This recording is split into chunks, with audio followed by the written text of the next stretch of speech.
रासायनिक विषारी पाणी नदीत सोडणे कायमचे थांबवा, अन्यथा 3 जूनला इचलकरंजीचा पाणी पुरवठा बंद करू आंदोलन अंकुश.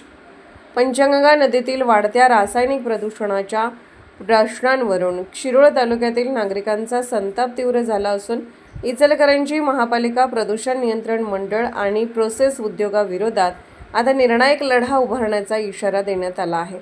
पंचगंगा नदीला मृत्यूवाहिनी बनवणारे रासायनिक पाणी कायमचे बंद करा, अन्यथा इचलकरंजी शहराचा पाणीपुरवठा रोखण्याशिवाय पर्याय राहणार नाही, असा थेट इशारा आंदोलन अंकुशचे प्रमुख धनाजी चडमुंगे राकेश जगदाळे यांनी पत्रकार परिषदेत दिला.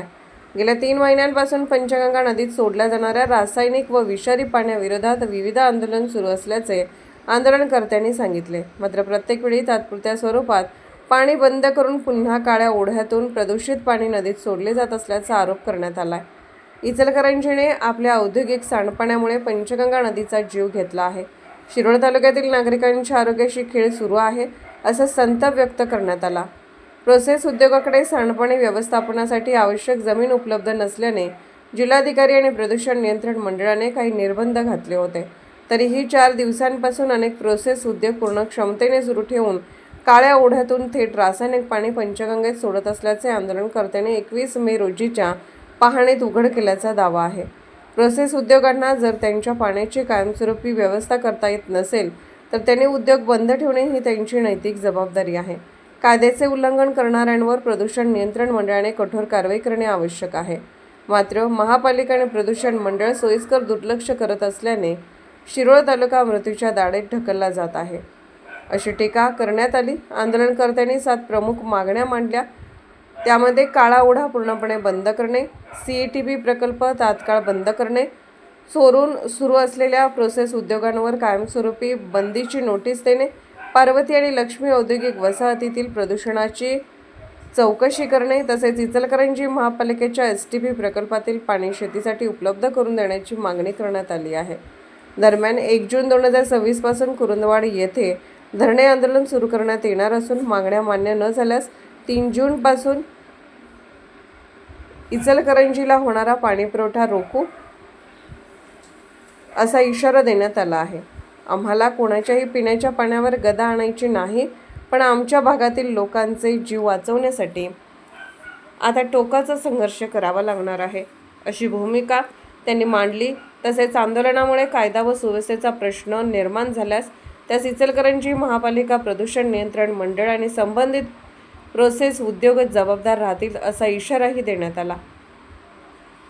यावेळी दीपक पाटील, राकेश जगदाळे, बंडू बरगाले, प्रभाकर बंडगर, गोपाळ चव्हाण, रशीद मुल्ला, आनंदा भातमारे, संदीप चौगले, बंटी माळी, सुनील सावंत, भारत ढाले, आयुब पट्टेकरी, प्रकाश बावडेकर, मंगेश नलावडे आदी उपस्थित होते. SK news Suresh Kamble, Kurundwad. त्या समितीच्या सदस्यासह 21 तारखेला ज्यावेळी आम्ही इचलकरंजी प्रोसेसवाल्यांचं जे कॉमन ETP प्रकल्प आहे त्या ठिकाणी भेट देण्यासाठी गेलो होतो. तिथलं सॅम्पल घेण्यासाठी गेलो होतो आणि तिथली जी पाणी शुद्धीकरणाची जी यंत्रणा आहे ती खरोखर काम करते की नाही बघायसाठी गेलो असता तिथं इचलकरंजी महानगरपालिकेचे अधिकारी, प्रदूषण नियंत्रण मंडळाच्या अधिकाऱ्यांनी आम्ही एक 6-7 जण आंदोलक त्या ठिकाणी गेलो असता तिथं प्रोसेसवाल्यांनी आपले कामगार आणून आमच्यावर दडपशाही, दादागिरी आणि अर्वाच्य भाषेमध्ये शिवीगाळ करण्याचा प्रयत्न केलेला आहे. गेल्या 2 महिन्यामध्ये आंदोलनाच्या माध्यमातून ह्या प्रोसेसवाल्यांचा सगळा खोटेपणा उघड झालेला आहे. इचलकरंजी महानगरपालिकेचं जे मैलायुक्त सांडपाणी आहे ते पूर्णपणे काळ्या ओढ्यामध्ये बंद करा म्हणून सांगितलेलं असताना तिथं सुद्धा ओपनिंग ठेवून ते पाणी पुन्हा नदीमध्ये येतील अशी व्यवस्था या लोकांनी ठेवलेली आहे. आणि गेल्या 2 महिन्यामध्ये आम्ही सातत्याने इचलकरंजी महानगरपालिकेतल्या लोकांच्या सहानुभूतीनं इचलकरंजी महानगरपालिकेला, प्रोसेसवाल्यांना आणि प्रदूषण मंडळाला आम्ही वारंवार विनंती करून सुद्धा पंचगंगा नदीमध्ये पाणी सोडण्याचं यांचं षडयंत्र हे चालूच आहे. आणि आता आम्ही सुद्धा आता पंचगंगा प्रदूषणमुक्त झाली पाहिजे या उद्देशानं आंदोलन करत असल्यामुळं आता आम्हाला सुद्धा टोकाचा निर्णय घेऊन हे पंचगंगा प्रदूषणमुक्त करायचे असेल तर इंडस्ट्रीचं एक थेंब सुद्धा पाणी पंचगंगा नदीमध्ये येऊ नये अशा पद्धतीची व्यवस्था इचलकरंजी महानगरपालिकेनं येत्या 1 जूनच्या अगोदर करावी.